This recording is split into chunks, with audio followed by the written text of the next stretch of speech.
सबके होश तब उड़ गए जब मां सरस्वती ने यह कहकर मां लक्ष्मी को श्राप दे दिया कि भगवान विष्णु तुमसे सबसे अधिक प्रेम करते हैं, और इसी श्राप के कारण माता लक्ष्मी को पृथ्वी पर तुलसी के रूप में जन्म लेना पड़ा।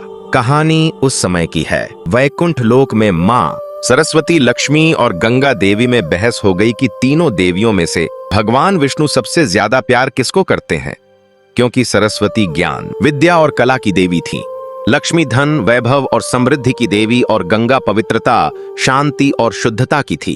भगवान विष्णु तीनों का समान आदर और सभी से समान प्रेम रखते थे, लेकिन तीनों देवियों के मन में यह प्रश्न उठने लगा कि संसार में सबसे अधिक महत्व किसका है, ज्ञान का, धन का या पवित्रता का। यह विचार धीरे धीरे बहस में बदल गया।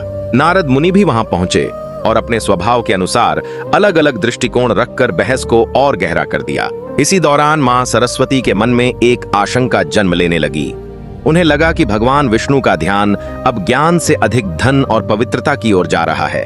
कभी कभी विष्णु का गंगा के प्रति विशेष स्नेह देखकर सरस्वती के मन में ईर्ष्या और असुरक्षा उत्पन्न हो गई। उन्हें लगा कि ज्ञान का महत्व कम होता जा रहा है।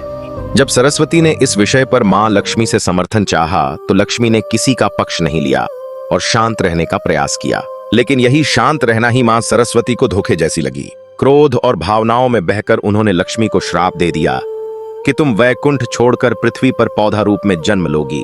इसी श्राप के कारण कहा जाता है कि धरती पर माता लक्ष्मी ने तुलसी का रूप धारण किया। यह श्राप सुनकर लक्ष्मी दुखी हुई, लेकिन उन्होंने उसे शांत भाव से स्वीकार किया। उसी क्षण मां गंगा भी क्रोधित हो उठी और उन्होंने सरस्वती को श्राप दे दिया कि उन्हें भी पृथ्वी पर नदी के रूप में अवतरित होना पड़ेगा तथा मानव उनके जल से पुण्य प्राप्त कर सके। जब विष्णु जी को इस संपूर्ण तनाव का पता चला, तो उन्होंने मधुरता से समझाया कि ज्ञान, धन और पवित्रता तीनों का संतुलन ही सृष्टि को चलाता है। कोई भी शक्ति अकेले पूर्ण नहीं होती। धन और ज्ञान दोनों का मूल्य है, पर ज्ञान बिना धन का सही उपयोग नहीं कर सकता और धन बिना ज्ञान उपयोगी नहीं रहता।